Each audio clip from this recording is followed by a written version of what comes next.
Visam čau, tas ir mūsu nometnē Zelta Zivtiņā 2. diena. Parole! Nē, parole ir gauja. Parole! Gauja. Malacis! Parole! Gauja. Ejam! Tagad mēs ejam uz ēdnīcu. Tagad mums uzliek ēdienu zupu. Kāds būs otrais mums? Otrajā būs cept vistas gaļā ar rīsiem un salātiem. Smaržo ļoti labi. Būs labi.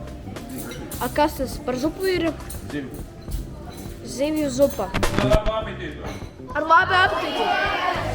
Mēs šodien runāsim par to, kāpēc uz katru dienu jādzer ūdens un arī kāpēc ir svarīgi izvairīties no saulītes. Saulīt var iedot mums kaut ko labu, vai ne? Mēs jūtamies priecīgāki, D vitamīnu.